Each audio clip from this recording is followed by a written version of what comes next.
Manajemen kesehatan pemerahan. Proses pembentukan susu. Susu murni adalah cairan yang berasal dari ambing sapi sehat yang diperoleh dengan cara pemerahan yang benar tanpa mengurangi atau menambah sesuatu komponen atau bahan lain. Kandungan gizi pada susu murni, misalnya kadar lemak dan protein, erat kaitannya dengan pakan yang diberikan. Akibat pemberian pakan yang kurang baik, rata-rata kandungan gizi susu murni dalam negeri lebih rendah daripada susu impor. Selain itu, jumlah mikroba dalam negeri masih tinggi. Jika kondisi ini berlangsung terus, maka susu impor akan lebih disukai daripada susu dalam negeri.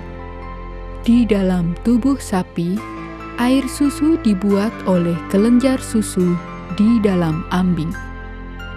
Ambing terbagi menjadi dua, yaitu ambing kiri dan kanan. Masing-masing ambing terbagi dua, yaitu kuartir depan dan kuartir belakang. Tiap-tiap kuartir mempunyai satu puting susu. Kelenjar susu tersusun dari gelembung-gelembung susu, sehingga berbentuk seperti tandan buah anggur. Dinding gelembung merupakan sel-sel yang menghasilkan air susu. Bahan pembentukan air susu berasal dari darah.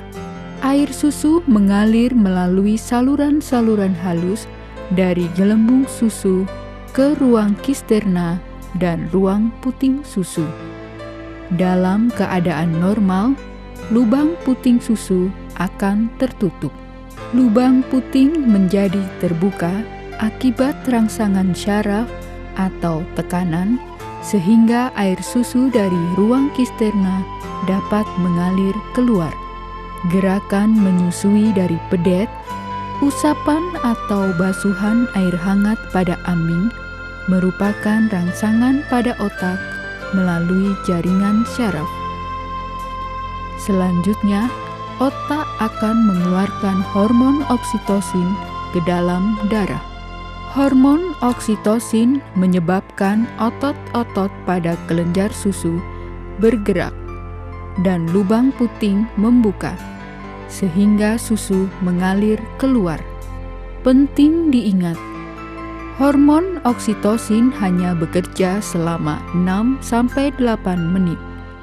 Oleh karena itu, pemerahan pada seekor sapi harus dilakukan dengan cepat dan selesai dalam waktu 7 menit. Menyediakan sarana pemerahan. Peralatan susu yang digunakan untuk mewadahi, menampung, dan mengangkat susu harus memenuhi persyaratan sebagai berikut. Kedap air terbuat dari bahan yang tidak berkarat, tidak mengelupas dan tidak mudah tergores permukaannya, tidak bereaksi dengan susu, tidak merubah warna, bau, dan rasa susu, mudah dibersihkan dan disuci hamakan. Sudut-sudut bagian dalam tempat susu harus melengkung, sehingga mudah disikat atau dibersihkan. Jerigen plastik tidak baik untuk tempat susu. Mulut jerigen yang berulir sulit dibersihkan. Sisa-sisa susu dapat menempel di bagian mulut jerigen. Drum plastik juga tidak baik digunakan untuk menampung susu. Di Boyolali, drum plastik masih sering dijumpai untuk menampung susu di tempat penampungan susu. Bagian dalam drum plastik ini mudah tergores saat dibersihkan dengan sikat. Sisa-sisa susu dapat menempel di tempat tersebut. Jika terpaksa masih digunakan, Pembersihan harus selalu dilakukan sebelum dan setelah digunakan. Jika ditemui sudah dalam keadaan rusak, seperti tergores, bocor, atau mengelupas, segera ganti dengan yang baru, dan lebih baik lagi jika segera beralih untuk menggunakan milk can. Berikut adalah urutan langkah dalam menyiapkan peralatan susu sebagai berikut. Membersihkan peralatan susu, yaitu membersihkan dengan sikat dan sabun, membilas dengan air bersih, membilas dengan air mendidih atau dengan larutan desinfektan, mengeringkan peralatan susu. Peralatan susu diletakkan terbalik pada rak. Peralatan susu dibiarkan sampai kering atau diangin-anginkan. Langkah selanjutnya adalah dengan menyiapkan kain lap dan kain saring untuk pemerahan dengan cara membilas kain lap dan kain saring dengan air mendidih atau larutan desinfektan. Menjemur kain lap dan kain saring. Membersihkan kandang. Kandang yang kotor berakibat buruk terhadap kesehatan masyarakat serta kesehatan sapi itu sendiri. Lantai kandang yang kotor yang penuh dengan mikroba akan mencemari ambing dan puting, sehingga memudahkan terjadinya penyakit radang ambing atau mastitis. Selain itu, kandang yang kotor dapat menurunkan kualitas susu karena susu tercemar mikroba, sehingga cepat rusak atau cepat pecah dan susu menjadi bau karena menyerap bau kandang. Kebersihan kandang harus terjaga dengan senantiasa membersihkan tempat makan dan minum, membersihkan lantai kandang, serta memiliki tempat khusus untuk menyimpan atau membuang kotoran kandang. Sebelum, selama, dan setelah pemerahan, tidak boleh ada kegiatan yang menimbulkan debu. Memandikan sapi. Sebaiknya sapi dimandikan setelah pemerahan. Jika sapi hendak diperah dan kondisinya kotor, sapi tersebut dapat dimandikan dengan syarat hanya membersihkan bagian tubuh sapi yang kotor saja. Caranya, hanya bagian tubuh yang kotor yang disiram dengan air atau sikat bagian tubuh yang kotor dari punggung ke perut dan jauhkan bulu-bulu yang lepas.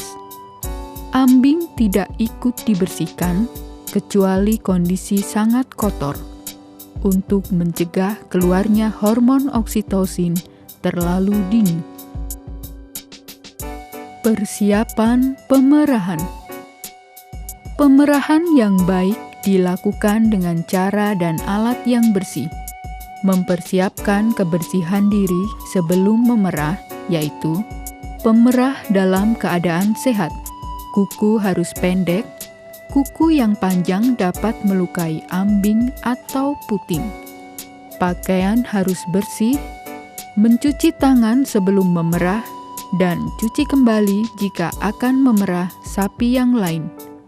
Tangan dalam keadaan kering dan bersih pada saat akan memerah. Membersihkan ambing. Membersihkan ambing dilaksanakan sesaat sebelum memerah. Membersihkan ambing dan puting dengan air hangat bertujuan ambing dan puting menjadi bersih, merangsang pengeluaran susu. Dengan usapan yang hangat pada ambing akan merangsang otak untuk mengeluarkan hormon oksitosin. Penting diingat, puting dibersihkan dengan cepat dan jangan ditarik ke bawah. Hanya bagian kain lap yang bersih yang digunakan untuk membersihkan puting. Masukkan kain lap yang kotor ke dalam ember yang lain. Jangan dicampur dengan kain lap yang bersih atau yang belum dipakai. Proses pemerahan. Pemerahan awal. Agar tidak mengganggu pemerahan, sebaiknya ekor sapi diikat.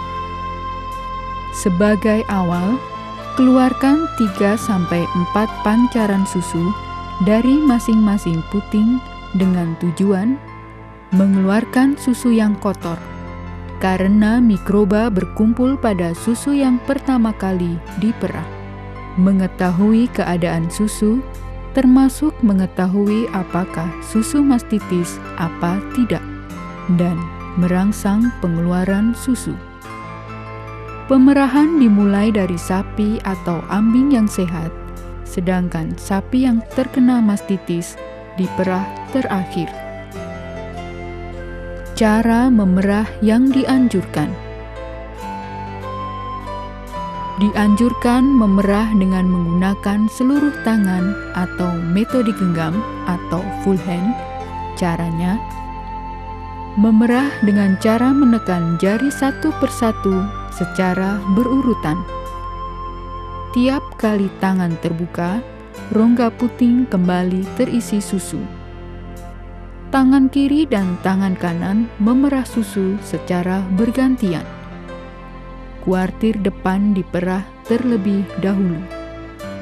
Keuntungan metode ini adalah puting tidak menjadi panjang, puting tidak mudah lecet, merangsang ambing untuk memproduksi susu lebih banyak.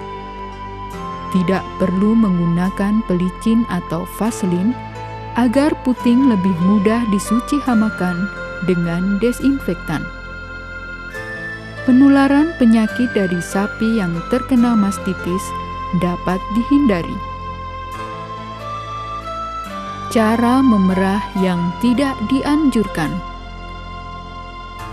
Cara memerah yang kurang baik, misalnya dengan menarik puting, puting tercakar oleh kuku, dan lain-lain, yang dapat berakibat buruk pada sapi, antara lain, sapi merasa nyeri atau kesakitan, puting menjadi panjang, puting sering lecet, dan pori-pori menjadi terbuka, sehingga memudahkan terjadinya mastitis.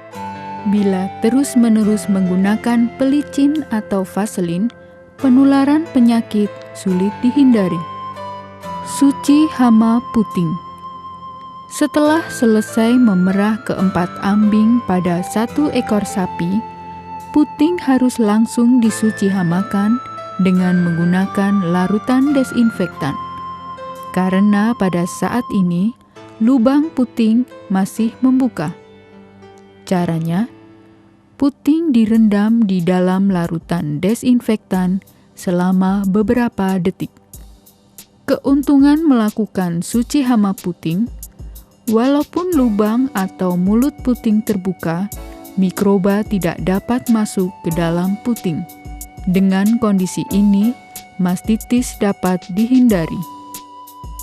Selanjutnya, menyaring susu. Menyaring susu dilaksanakan pada saat memindahkan susu dari ember perah ke milk can. Pada dasarnya, penyaringan membantu mengendalikan perkembangan kuman karena kuman yang menempel pada benda asing dalam susu ikut tersaring. Yang terakhir adalah dengan cara mencatat produksi susu agar diketahui kemampuan ternak sapi perah dalam menghasilkan susu, serta sebagai data analisa usaha sapi perah. Pencegahan mastitis. Akibat yang ditimbulkan jika sapi terkena mastitis diantaranya produksi susu menjadi turun 25-30% atau berhenti sama sekali. Kualitas susu menjadi turun sehingga tidak dapat dijual atau tidak dapat dikonsumsi. biaya perawatan jadi meningkat. Sapi diafkir lebih awal. Kondisi hewan atau ternak, kondisi lingkungan yang buruk, serta mikroba yang merupakan agen penyebab penyakit adalah faktor-faktor yang dapat mempermudah terjadinya mastitis. Sebagian besar mastitis disebabkan oleh masuknya bakteri patogen melalui lubang puting susu ke dalam ambing dan berkembang di dalamnya sehingga menimbulkan reaksi radang. Penularan dapat terjadi dari ambing terkena mastitis ke ambing sehat, yaitu melalui kain lap ambing yang digunakan untuk seluruh ternak laktasi dan digunakan tidak tepat, tangan pemerah maupun peralatan yang kotor, serta urutan pemerahan yang salah. Berdasarkan gejalanya, dapat dibedakan antara mastitis klinis dan subklinis. Mastitis klinis. Gejala mastitis klinis bentuk akut yaitu akan terlihat tanda-tanda klinis, di antaranya sapi tidak mau makan, ambing membengkak, panas, kemerahan, nyeri bila diraba, dan terjadi perubahan fungsi. Sedangkan perubahan pada susu dapat diketahui jika susu yang memancar tidak normal, bening, dan encer. Mastitis subklinis merupakan peradangan pada ambing tanpa ditemukan gejala klinis pada ambing dan air susu. Tanda-tandanya susah dideteksi karena sapi akan terlihat seperti sehat, nafsu makan biasa, serta suhu tubuh normal. Kondisi ambing juga normal dan susu tidak menggumpal, serta tidak terjadi perubahan warna. Mastitis subklinis dapat diketahui melalui pemeriksaan dan pengujian dan akan didapatkan jumlah sel radang yang meningkat. Ditemukan kuman-kuman penyebab penyakit serta susu menjadi pecah, yaitu terbentuk butiran-butiran halus atau gumpalan-gumpalan. Kerugian akibat mastitis subklinis lebih besar daripada mastitis klinis. Untuk itu, perlu dilakukan uji mastitis secara berkala agar mastitis subklinis dapat dicegah.